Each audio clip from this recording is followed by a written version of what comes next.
One of the big questions when you're looking at Cicero's career is why was Cicero exiled in 58 BC?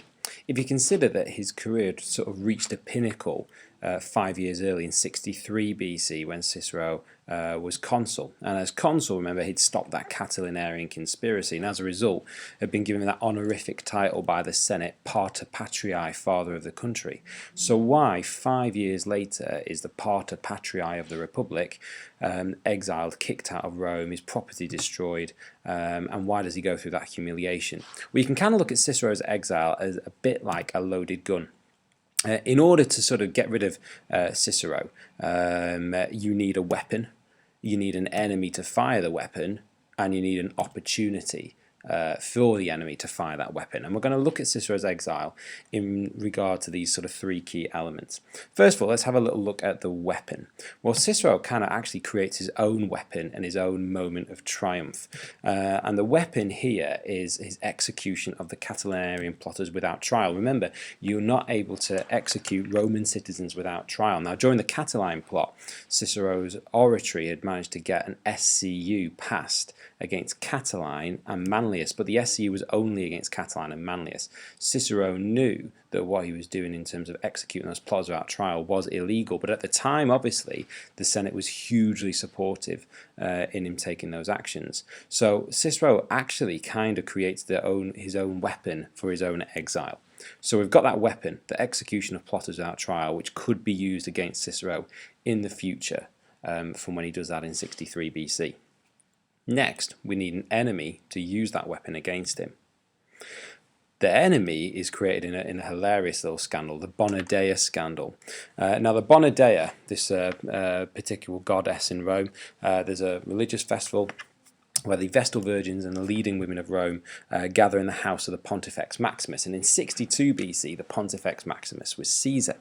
Now, this sacred festival, where even male animals were banned, was broken into by the completely awesome and hilarious Claudius. Now, Claudius had broken in there with the intention of seducing Caesar's wife. We call him Claudius. Remember, his actual name is Publius Claudius Pulcher, from one of the most important, oldest, powerful, richest Roman families. Later on, he's going to become Claudius when he becomes a pleb. Now, essentially, the problem with the Bonadea scandal, what Claudius does in breaking into the rites, trying to seduce Caesar's wife. What Cicero should be doing is kind of like the rest of Rome, sitting back and laughing. What Cicero actually does, though, in terms of taking an active role in Claudius's almost downfall, is he destroys Claudius's alibi. So Claudius is put on trial. He's accused of an impure deed, and he's put on trial for ultimate wrongdoing. What the problem is for Cicero is that he destroys Claudius's alibi. Now, the reason why this is particularly dodgy is that Claudius previously had defended Cicero for executing those aforementioned Catilinarian plotters without trial. So Cicero kind of makes a completely unnecessary and very powerful enemy. Why does he do that? So why would he deliberately anger Claudius? Well, there's an alternative suggestion that suggests that Cicero's wife Tarantia suspected Cicero of having an affair with Claudius' sister Claudia. I think completely far-fetched, isn't it? We get a sort of idea about what Claudia was like from Catulus's poetry when she's codenamed Lesbia. Now, the Lesbia of Catulus's poetry is actually Claudius's sister. The idea of her having an affair with Cicero, kind of suspect, but is Tarantia part of the reason why Cicero feels pressured in breaking Claudius's alibi and creating himself a very powerful enemy? So let's go back to the gun. We've got the weapon, which is the execution of plotters without trial. We've now got the enemy, an unnecessary enemy, a humiliated Claudius. Now, that humiliated Claudius, that enemy, with the loaded gun, with the weapon, just needs an opportunity to use it. Now, that opportunity arises in regard to Pompey's return back from the east. Pompey, remember, has been east fighting Mithridates. Now, we get an awesome little letter from Cicero, written to Pompey just before he comes back when Pompey's in Turkey. Now, in the letter, we get a sense that not all is well in terms of the relationship between Cicero and Pompey. Cicero is quite sort of quite whiny in the letter. He talks about his unremitting efforts on Pompey's behalf, talks about his dealings with the Catanarian conspiracy, but then awesomely, I'd hope to find some word of congratulation in your letter. So basically, Cicero has defended Pompey by defending him in the Rullan Bill, a trial of Rabirius, pro rege Alexandrino, was expecting some sort of big sort of song and dance thank you from Pompey, but hadn't got it. Cicero, in that letter to Pompey, still sort of spoke about how he wanted to work with Pompey in a sort of like Batman and Robin type combination, where he mentions the previous Roman tag team of Scipio and Laelius. He says Pompey is Scipio, Cicero could be Laelius, they could work together. Whatever sort of Pompey's reaction to that letter, we know that when Pompey comes back from the east, he's got two key aims, and his two key aims, which are pretty reasonable and nothing dodgy at all, no Sulla here. His pretty reasonable demands are: number one, he gets his settlement of the east ratified or approved of by the Senate, and number two, he gets land for his veterans. So nothing particularly dodgy. What Pompey had done is he disbanded his army, and he therefore lost his bargaining chip. Now, very important for us, Pompey is blocked from these things by Cato and by the Optimata. So, for instance, they persuade the Senate to read through every single line of Pompey's settlement of the East. They massively slow down proceedings. They block giving land to his troops. Now, the important thing for us is that Cicero is actually with them, and Cicero is against Pompey getting these two things.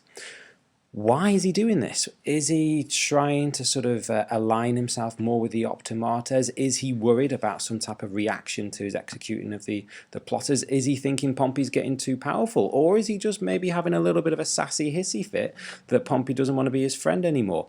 Whatever the point, Cicero kind of unwittingly creates him alongside with Cato. By stopping Pompey, they create the first triumvirate, because Pompey not getting these demands then seeks other ways that he can get his demands met, and that means going into an alliance with his big sort of personal enemy, Crassus. And this is where we're going to get our first triumvirate. Pompey needs his two things. Crassus needs compensation for the equites. He was also being blocked for that by Cato. So they work together, Pompey with his support of the army, the plebs and the equites, Crassus with his wealth and with his cash, probably to bribe voters.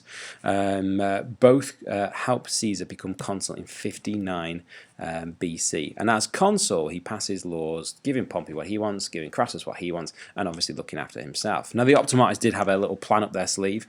They did have the other consul, Bibulus, but remember, he turns into a little bit of a joke because his opposition to Caesar in terms of religious warnings was completely ineffective.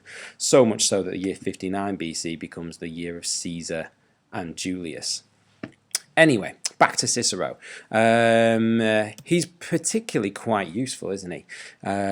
Strong orator, pater patriae, could be a powerful ally, but in the same way as he could be a powerful ally, he can also be a powerful enemy. Now, Caesar makes Cicero two offers, to join his staff or to go on a mission at state expense. Very importantly, Cicero rejects those offers. Why does he reject the triumvirate? Because of his ideas on Concordia Ordinum. He writes to Claudius how he completely hates the idea of the triumvirate dominating Rome and is really frustrated about the lack of opposition to the triumvirate. Cicero's rejection of Caesar's offers gives the opportunity for Claudius to exile Cicero. So in the same way as we've got we've got this sort of powerful, we've got this weapon that you could use against Cicero in terms of the execution of plotters, the enemy of Claudius, the opportunity now is Cicero's rejection of the first triumvirate. Let's see how that actually works. Caesar passes a law, the Lex Curiata. The Lex Curiata turns Claudius into a pleb who can then become a tribune, and he passes a law exiling any citizen or any Roman rather, that had previously executed a citizen without trial.